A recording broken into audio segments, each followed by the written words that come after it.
Hello, I'm Brett Knowles, and I'm going to quickly walk you through some of the exciting findings that we discovered by using the VCA detailed analysis methodology on the AWARE data captured from Colorado. Again, this is client confidential information, and this video is intended for internal uses only. So, our overall conclusions, we made a number of interesting observations based on the data. So, an obvious statement, rehabilitated clients tended to be paid less on average than healthy employees, but are similar in all other wage aspects. And such things as the higher the education, the more they're paid. Clients over 25 are paid more than clients under 25. Men are paid more than women. Clients are paid the same whether they're in an urban or non-urban areas. And these are good process checks because we're not sure of these things until we've taken a look at the data. And that affirms how the vocational patient performs in society compared to others.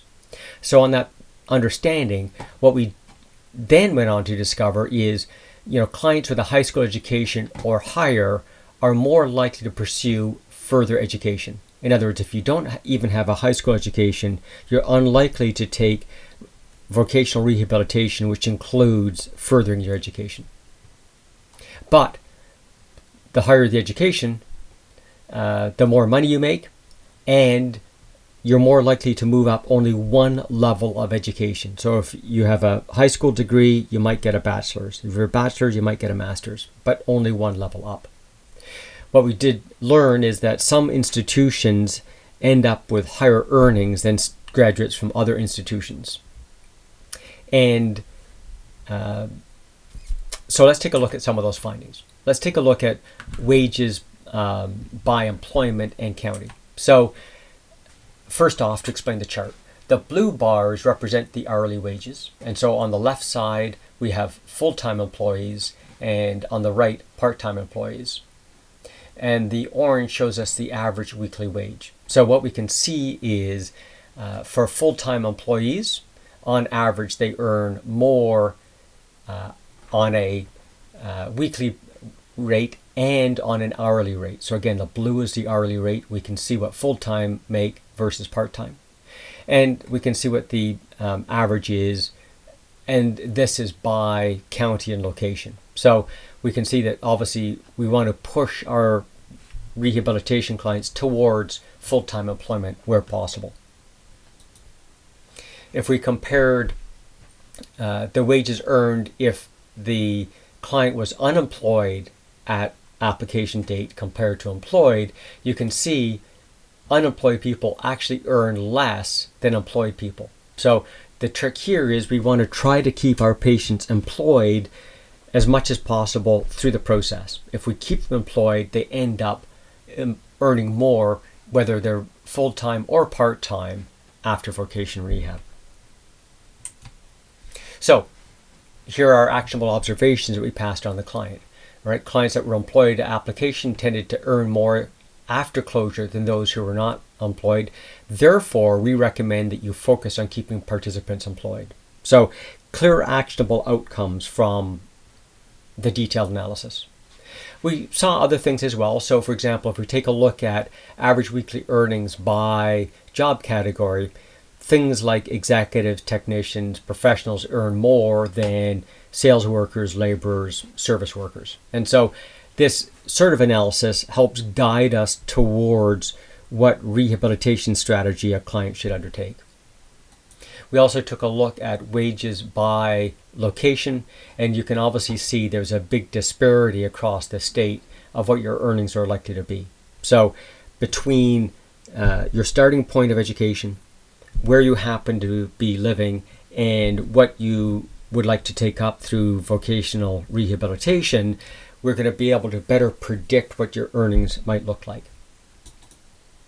Now, let's take a look of what happens around this increased education question.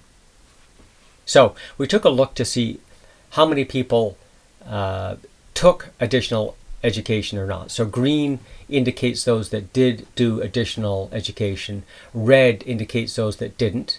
And the size of the bubble represents the number of clients. So you can see the hugest number of people not doing further education are those with a high school or equivalent certificate. right? So that's an interesting footprint. Let's take a look at that in a different dimension. What we tried to chart here was based on where you're starting, so no formal schooling. The red bar represents when I didn't change my education, and the green bar represents when I did. So as you can see, looking at the green bar, the higher the education, the higher the percentage of people taking further education. So for example, here, if I have a high school, a graduate, or equivalency, only about 5% of the clients took on additional education. Whereas here, if I had a degree, over 30% took on additional education. So it's important to note, the more education you have, the more likely you are to look towards additional education when you go forward. So what does that mean? It means that we need to consider ways to encourage clients with only a high school diploma or lower to pursue higher education. Why? Well, let's take a look at the impact of higher education. So here we're taking a look at the education at close. So this is a lower education going up to higher education. So here on the right, we're looking at any degree above a master's, so a PhD and so forth.